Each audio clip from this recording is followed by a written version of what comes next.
Card 0, Echoes of the 99 by August Servant, Volume 1.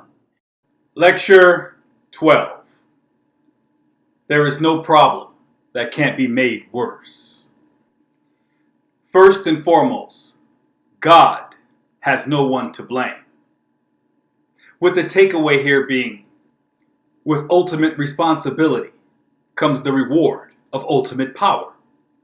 Thus, leaving just one point unsaid, that being, only the unworthy need others to take the blame for them.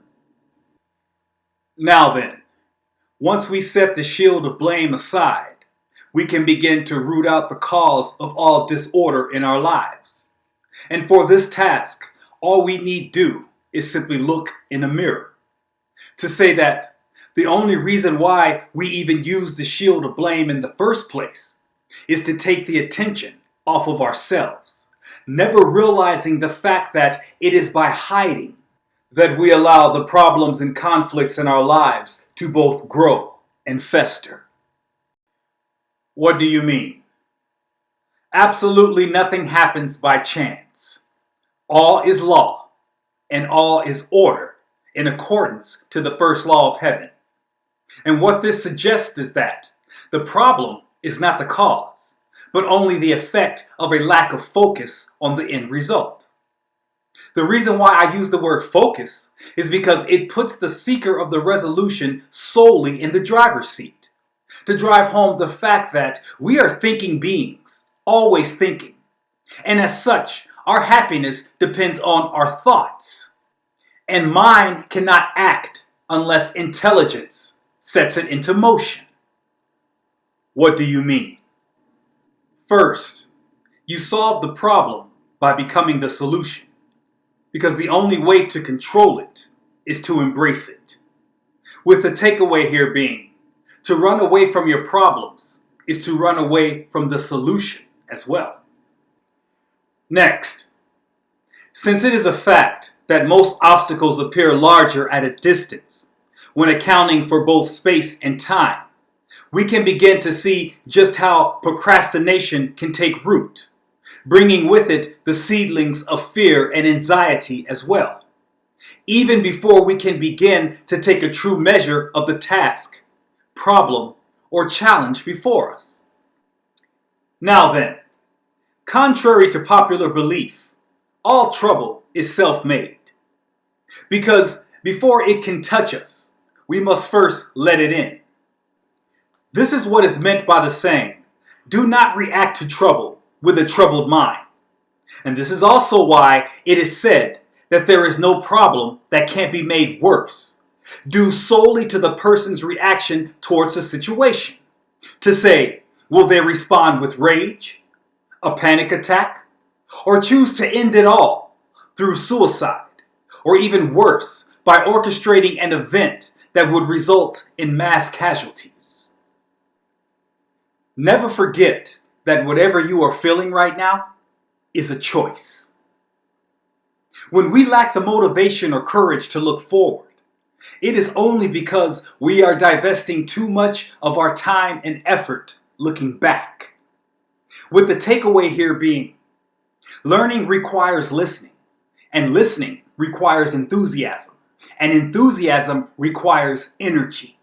And the biggest drain on energy is pain and suffering, which causes a lack of sleep, patience, and an increase in appetite or eating, which leads to obesity and thus leads to more chronic disease.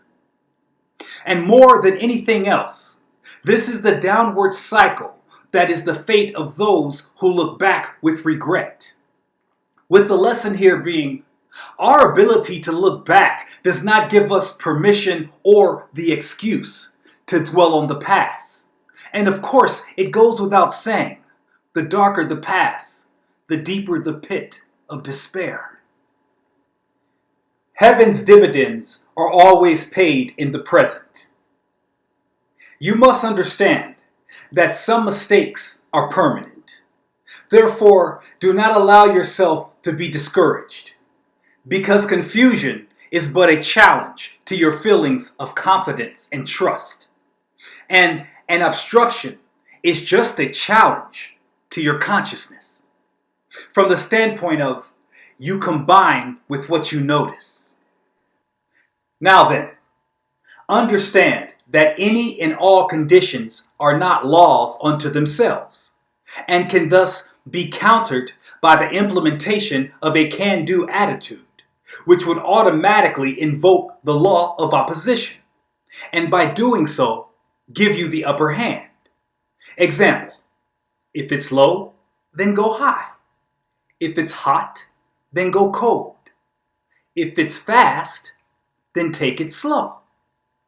With the moral here being, by changing the direction of the effect or problem, you disconnect it from its power source and thus steal its momentum.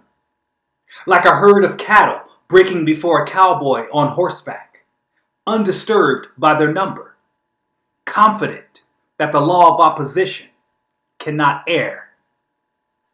In speaking for myself, I use the affirmation of face it with gladness and handle it with grace, with the understanding that if the purpose of fear is to show us exactly where our weaknesses lie, then how can a perceived problem be looked upon as anything other than an opportunity to improve our mental ability and stretch our imagination to greater heights and bounds to overcome?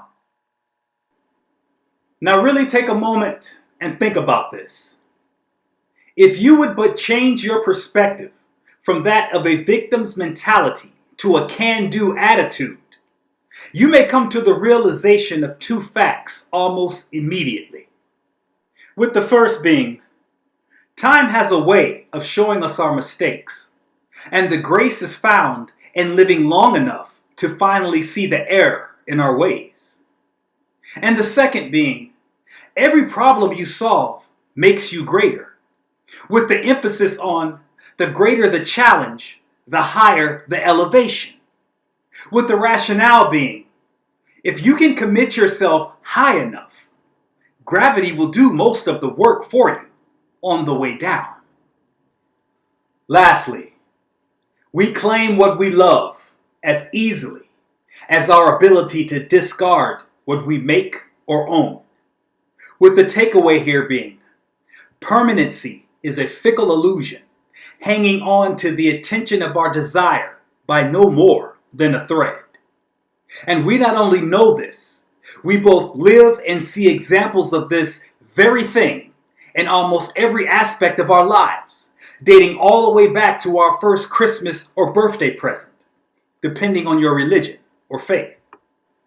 And with this being the dominant reoccurring trend in all of our lives, it must stand to reason that our problems have not come to stay, but to pass, with the intent of leaving us all the more greater in their passing. And if it means that you have to lie to yourself to face it, then meet the moment with your bravest face and dive in.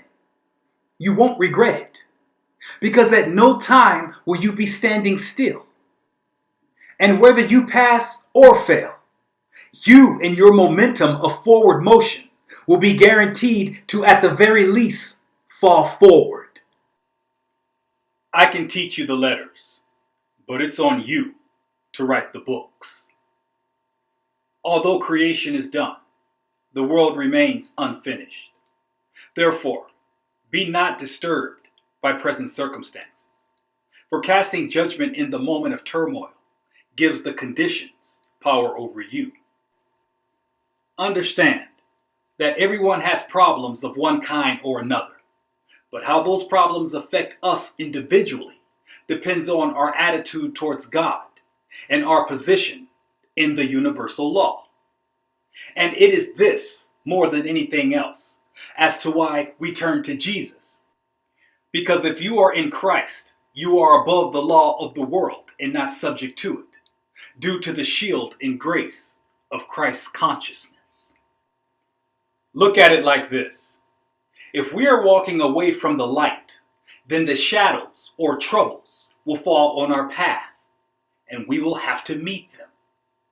But if we were walking toward the light, then the shadows will fall behind, and in that case, will not hurt us or cause us to stumble.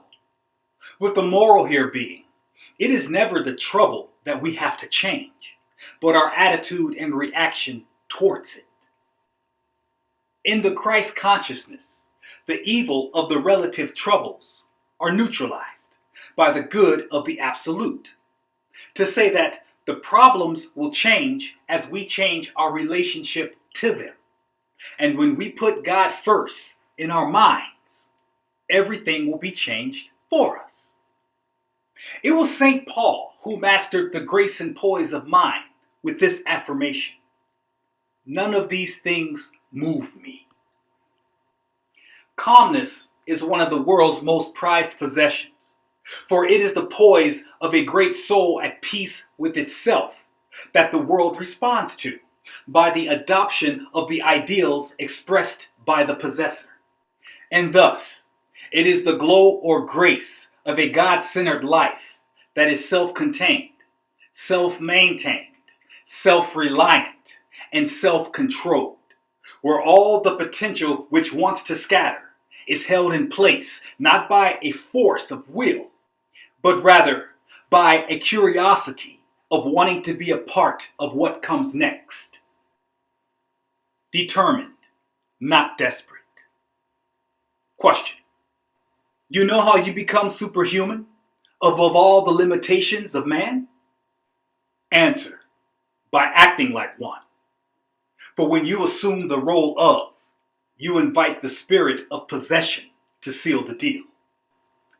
In other words, the spirit creates by becoming the thing that it thinks. Now then, it is the concentrated stillness of the universe that is ever ready to possess anyone willing to spring into action when any emergency appears. Always clear, always cool, and always equal to the need. With the moral here being, when the soul is poised, then no matter how violent the shock or how awful the trial, the calm mind is able, unhurt, and undisturbed. Thus, it is the poised mind that provides the peace that passes all understanding. Poise in a positive attitude magnetizes any endeavor with a wash of energy. The reason why easy does it is because when you are relaxed, your ego surrenders to your higher mental faculties, thereby allowing spirit to flow freely through you. With the moral here being, you are not the doer, but the instrument through which things get done. And the only thing stopping you from being the very best version of yourself is your pride first, and then your ignorance. So let your prayer be always fashioned after 2 Chronicles 20:12. In being powerless against the forces that be, we look only upon thee, God, the one power, for help and guidance. In closing, while the end result is worth the effort, it should be understood that this does not imply the necessity of strength or anything of a strenuous nature. On the contrary, strain is what we must avoid because force negates. And when we finally come to accept and know that there is only but one power, we will cease to struggle. We shall know calmness, and we shall see only what we know must be of the truth. This means a persistent, firm determination to think what we want to think regardless of all outer evidence of the contrary. For we, the believers, look not to the seen, but to the unseen. Selah.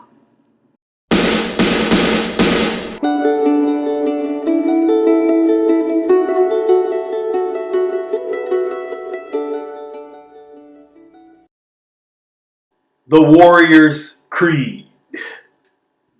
The absolute best way to prevent trouble is to become the greater threat. And ultimately, this is why we train, to prepare ourselves for that inevitable challenge. However, there is a blind spot in that it is possible to be the most skilled person in the room and still lack confidence in your own ability. To say that I have seen many talented students cowered by lesser foes. Where the blind spot exists is in the fact that the mastery of the physicality, to say the body in motion in any discipline, is still only 1/3 of the total ascension. The reason being, there is still both the heart and mind that remains undeveloped. And this is what is meant by the statement, talent doesn't make the man. Therefore, let it be known that any craft that does not encompass the total law of the Trinity, that being the full development of body, mind, and heart, is a lie, or is flawed by way of being incomplete. Thus, a skilled person lacking the warrior spirit is still an apprentice, and deep down, they know it. My creed. It seems like everyone is always telling me, you think you're so smart, while at the same time not realizing the fact that you can't fake flight or pretend to fly. To say that they don't call it higher education for nothing. And frankly, I rise a little more every time I pick up a book. What it sounds more like to me is that they are just tired of having to look up every time I come around. And while the arrogance of that statement is not lost on me, in my defense, any defensive counter should cut deeper than the offensive strike that brought it into being. Now, if you were to ask me how many books I've read in the past, I honestly couldn't tell you. But I've been searching all of my life. I consume ideas and literature like people consume food, and thus, to me, knowledge is just another source of nutrition. And to prove this, I pontificate to you the following. A baby never wakes up to the same world twice. And it is that dire need to keep up with constant change, which both strengthens and promotes the growth process in every conceivable way. Do you hear me? But at the end of the day, my work is not for everybody. Truth be told, I write the books that I want to read, for it is in this way that I get to taste life twice. Once as an observer, and then again as a creator of sorts. And not only is it fulfilling, but it is also good work. Some might even say God's work. Dialogue. I'm gonna beat your ass. Or die trying. Listen, I don't know how to do this without somebody getting hurt. So I'm gonna ask you real kindly the first time. With the moral here being, always remember your courtesies. It will soothe the feelings of guilt later. And remember that nothing is as unsettling to an opponent than a soft strike. To say, an attack delivered with no malice or outward aggression. Example. Afterwards he asked me, "Why did you sucker punch me?" I replied, "Because you're a sucker." Understand, a person with no honor is like a social cancer that will only spread if not held to account. And on a side note, violence is only vile when it is enacted out of anger or ignorance. Otherwise, it is a necessary evil that can be used as a very effective tool of instruction. Finally, there is no such thing as a fair fight, period. Understand that if a fight is fought with the observance of rules, then it was no fight at all, but just another contact sport. And what keeps the competitors in strict adherence to the given rules is the fact that there is money on the line. To say, the prize or purse given to the winner of the match or bout. Scripture 1. Psalms 46:10. Be still and know that I am God. 2. Job 14:7. For there is hope for the tree if it be cut down, that it will sprout again, and that the roots thereof will not cease. 3. Isaiah 29:24. They also that err in spirit shall come to understand, and they that murmured shall learn the doctrine. I submit to you, be worthy.